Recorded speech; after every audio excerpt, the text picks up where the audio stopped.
తెలంగాణలో గ్రూప్ 2 వాయిదా వేసే అవకాశం ఉంది.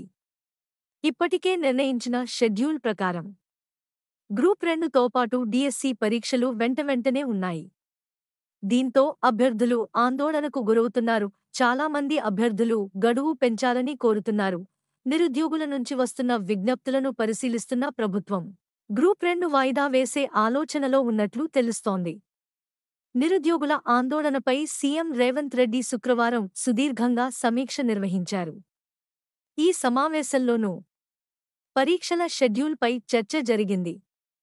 ఈ నేపథ్యంలోనే టీజీపీఎస్సీకి ఆదేశాలు ఇచ్చినట్లు సమాచారం. పరీక్ష వాయిదాకి సంబంధించి ఇవాళ అధికారిక ఉత్తర్వులు వచ్చే అవకాశం ఉంది.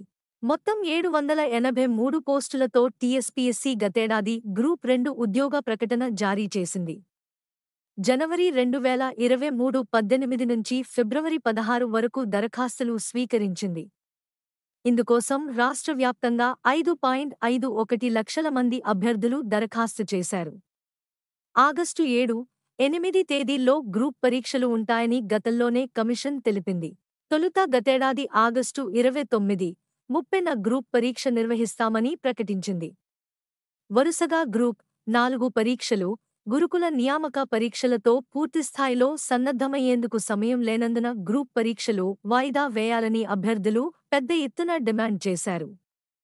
ఈ మేరకు పరీక్షలను నవంబరు 2, 3 తేదీలకు రీషెడ్యూల్ చేసింది కమిషన్.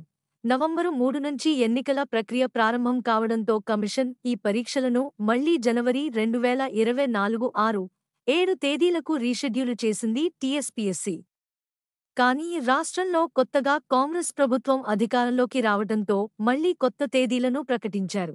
ఇందులో భాగంగా ఆగస్టు 7, 8 తేదీల్లో గ్రూప్ పరీక్షలు ఉంటాయని మార్చి నెలలో తెలంగాణ పబ్లిక్ సర్వీస్ కమిషన్ మరోసారి ప్రకటన చేసింది. ప్రస్తుతం పరిస్థితి చూస్తే ఇదే నెలలో డీఎస్సీ పరీక్షలు ఉన్నాయి. దీంతో పరీక్షలకు ప్రిపేర్ అయ్యే అభ్యర్థులు ఆందోళన వ్యక్తం చేస్తున్నారు. ఇదే సమయంలో గ్రూప్ 2 పోస్టులను పెంచడంతో పాటు గడువును కూడా పెంచాలని ఆందోళన చేస్తున్నారు. ఈ నేపథ్యంలోనే శుక్రవారం టీజీపీఎస్సీ ముట్టడికి పిలుపునిచ్చారు. సీఎం సమీక్ష, కీలక ప్రకటన. నిరుద్యోగులపై ఆందోళనలపై ముఖ్యమంత్రి రేవంత్ రెడ్డి శుక్రవారం సమీక్షించారు. ప్రభుత్వ ఉద్యోగాల భర్తీ విషయంలో రాష్ట్ర ప్రభుత్వం కృతనిశ్చయంతో ఉందన్నారు.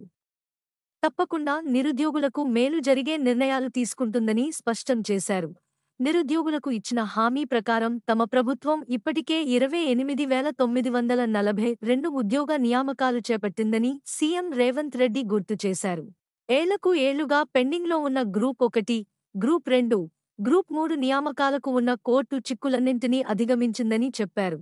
జాబ్ క్యాలెండర్ ప్రకారం పోటీ పరీక్షలు నిర్వహించి ఉద్యోగాలు భర్తీ చేసేందుకు ప్రయత్నిస్తున్నామన్నారు సీఎం రేవంత్ రెడ్డి.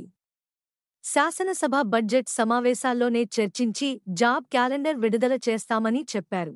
కేంద్ర ప్రభుత్వ నియామక పరీక్షలు, వివిధ బోర్డులు నిర్వహించే పరీక్షలతో ఆటంకాలు ఏర్పడకుండా నిరుద్యోగులకు పూర్తి న్యాయం జరిగేలా క్యాలెండర్ రూపొందిస్తామన్నారు. మా యూట్యూబ్ ఛానల్ చూస్తున్నందుకు ధన్యవాదాలు. తాజా వార్తల కోసం మా ఛానల్ను సబ్స్క్రైబ్ చేయండి మరియు బెల్ ఐకాన్ను క్లిక్ చేయండి. తద్వారా మా కొత్త వీడియోలు మీకు వెంటనే అందుతాయి. మీ అభిప్రాయాలు కామెంట్స్లో పంచుకోండి. తదుపరి వీడియోలో కలుద్దాం. ధన్యవాదాలు.